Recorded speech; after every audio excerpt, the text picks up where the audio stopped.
Welcome to the Tough Decisions Network for Entrepreneurs. I'm Dan Hanford, and my wife, Danae, and I interview successful people sharing stories behind tough decisions that they've had to make along their journey as an entrepreneur.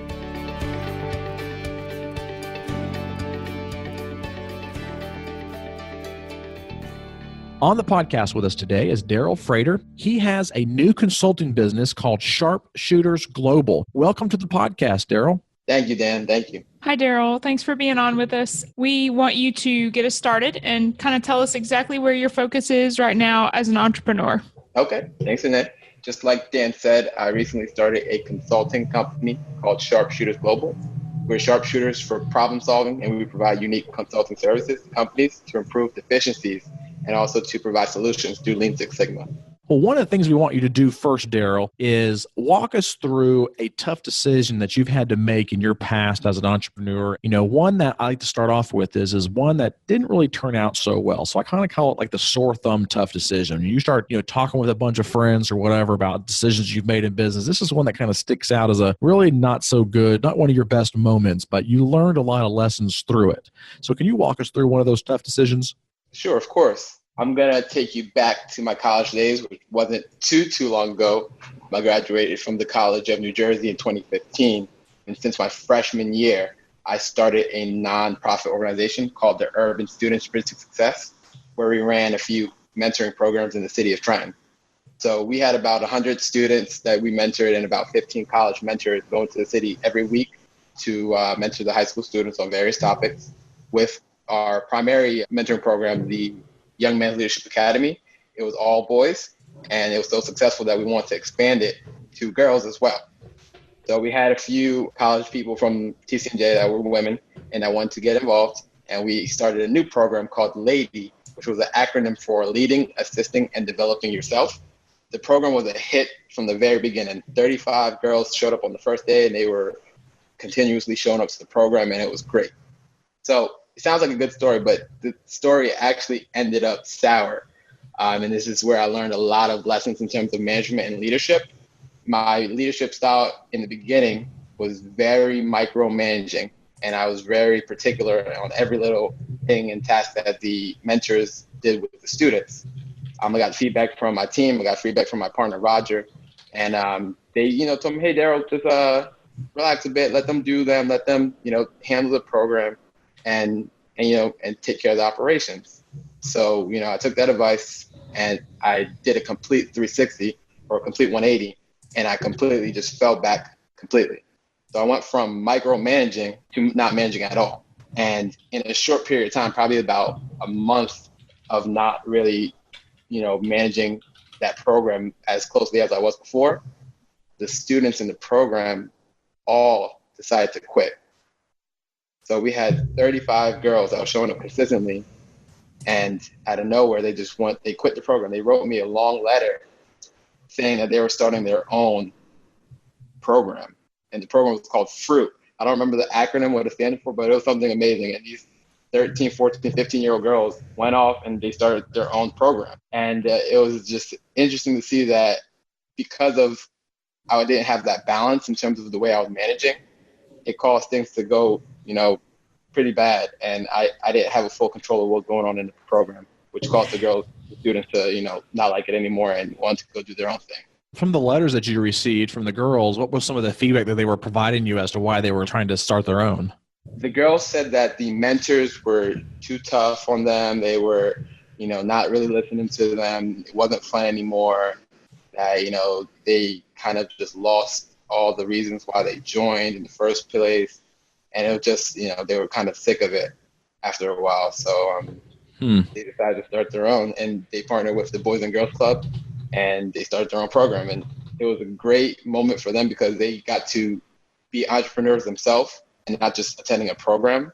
But at the same time, we had a program that was running pretty well, and we kind of lost the opportunity and lost the trust of the girls at the program. So looking back at that tough decision and that scenario that you had, can you walk us through maybe some things that you do now in your current business? Now I try to find that balance where I'm, giving people that I work with, the freedom to do their job. Because when I micromanage or when I do that in the past, I kind of restrict their creativity and I don't allow them to, maximize their full potential. And then if I don't manage at all, I lose control over the project, and sometimes my vision doesn't get implemented and it doesn't go the way that, is operatable for the business. So now I kind of find that balance where, I can, oversee what they're doing, but give them the autonomy to really take control of the project and do what they have to do to make it successful in their eyes. I only care about the results. I don't care about how they get those results. What you're trying to say is that you still give them what your vision is of where you want it to go, but then giving them the flexibility of being able to try to get it there, but then still having some checks and balances in place to make sure that they're doing it in the right way. Well, not in the right way, just in the way to get the desired results, but exactly that. Mm-hmm. So walk us through a different tough decision and kind of shifting a little bit here about another tough decision that you had that had a really good and positive outcome, or maybe an outcome that you just weren't expecting, but it turned out really well. This one I'm going to go to most recently. This was a month ago. I actually was at Cintas Corporation where I was employed, and I was a route trainer. So all the new drivers in the company, they came through me, and I trained them to become a driver.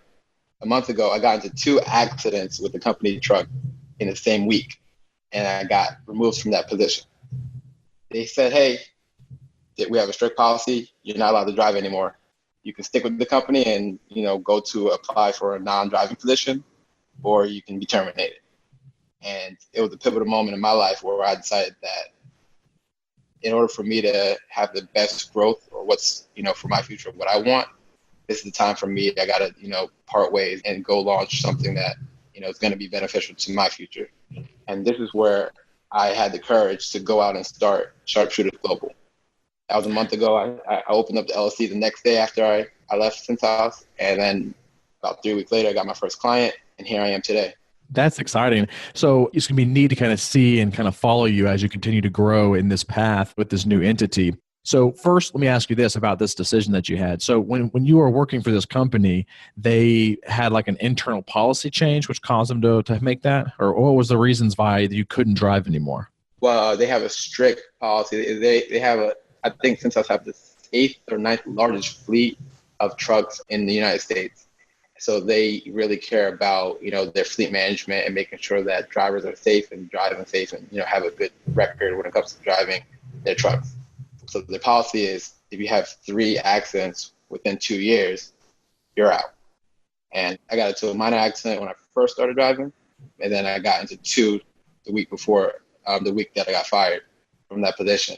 So that was my 3rd strike, and you can't drive after that. So I had to make that decision if I'm going to, go do a different position or I'm going to go on my own. I chose to go on my own because I think I always had entrepreneur mindset. I always been, very interested in problem solving and really, doubling down on my strengths. So I decided to, take that leap of faith and, go out and start Sharpshooters Global.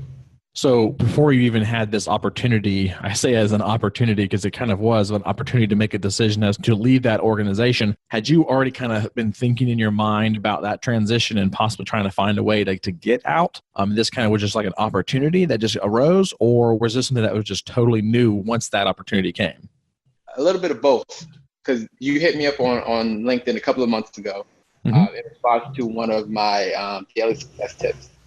I've been doing my daily success tips and my business content for about 4 months now. And March 7th, I posted my first tip. And just being able to provide people with value in terms of tips to how to create their vision of success and how to reach success in their eyes, I was starting to do a little bit of consulting and mentoring on an individual basis. So a lot of people would contact me and call me and reach out to me for advice.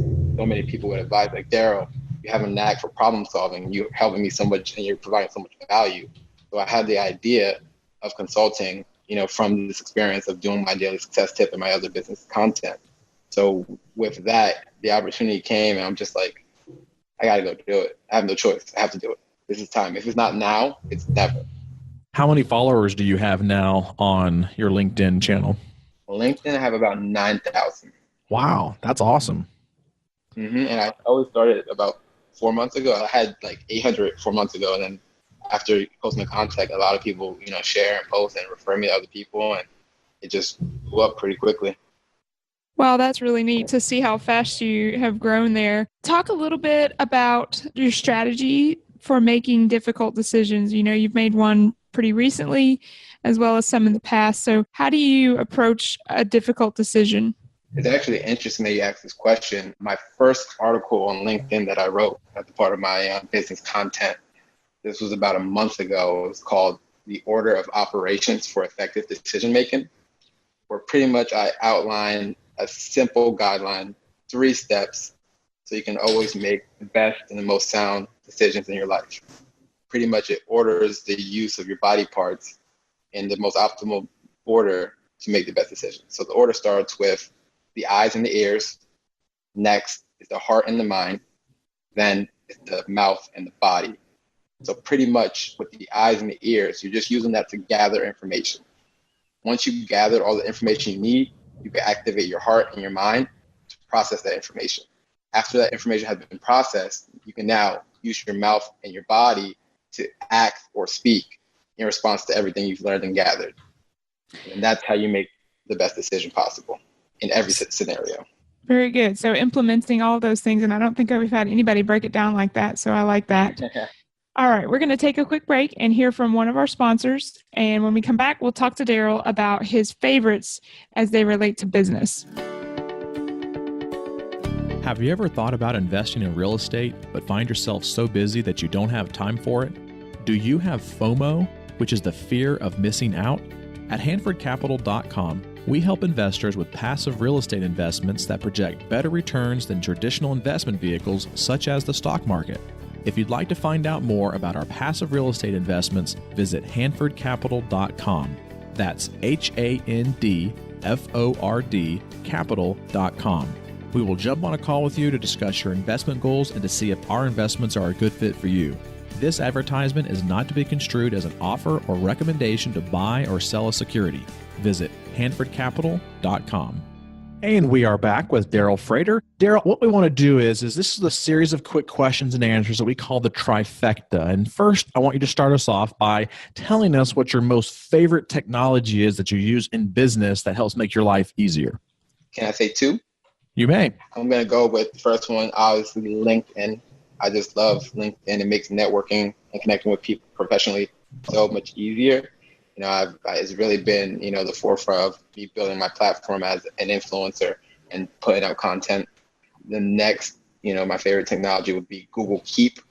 I write down everything possible in my Google Keep Notes app. I firmly believe that if you don't write it down, you're going to forget it sooner or later, one way or another. So for me, it's very crucial that as soon as I have a thought or I have something important that I have to remember, don't just rely on human memory. Write it down in some type of notes or some type of notebook or physical notebook or anything to make sure that you don't lose that information, because sometimes the things that you forget are the things that could really stop you or hinder your ability to be successful. What is a favorite quote that you've heard that's helped you as an entrepreneur? Relationships are the single most important thing in the world. And what about a favorite book that you've read that's helped you? Recently read a book called Bold by Peter H. Diamandis. That book was very insightful on how to think exponentially and how to get the most out of, working hard and working in a team and working on different projects. Tapping into a resource called the state of flow, where pretty much you're at your most optimal state of thinking and you get the most work done in the shortest amount of time. So Darrel, talk to us a little bit about what's the next thing for you right now on your vision or your dream board. It would definitely just be doubling down on my consulting business. Just got to make sure I build more business. My first client, he's great. He runs a marketing company. He's going to help me with some marketing aspects, and he's introducing me to a lot of his clients that he worked with. So I'm just going to keep networking and building as many contacts as I can with my consulting business. Also, I'm going to be seeking funding. I just completed my business plan, final touches and everything right before we got on this call. So the timing was great for us to finish everything with this business plan. And, I'm just really passionate about what I'm doing. I continue doing my daily success tips and my content on LinkedIn. And, those are the 2 things that I'm primarily focused on. Well, that's really exciting. And I mentioned it earlier, but, I look forward to kind of watching you as you continue to grow. How can the listeners reach out to you if they want to get some more information about you or your consulting or follow some of your success tips there? Definitely LinkedIn. I said it once, I said it twice. LinkedIn, you can find me at Darrel D. Frater. That's my name on any platform. But LinkedIn is the best way to reach me. And we'll also make sure that in the show notes on this episode, which can be found at the toughdecisions.net site, we'll include a link to your LinkedIn page so people can try to find you and follow you and you get a part of some of these tips that you're putting out, because I really like it a lot. I watch them all the time when you put them out, so I really appreciate that. Thank you so much, Darrel, for taking some time out of your busy schedule to be here today on the podcast. Look forward to continuing to follow you and look forward to having you on a future episode as you continue to grow as an entrepreneur. Thank you so much for having me. Thank you. Bye-bye. Thank you for listening to the Tough Decisions Network. Be sure to visit toughdecisions.net to gain access to show notes for this episode and to join our free weekly entrepreneur email where we will send you news about the latest technology for your business, inspiring quotes, and the latest books for entrepreneurs. That's toughdecisions.net.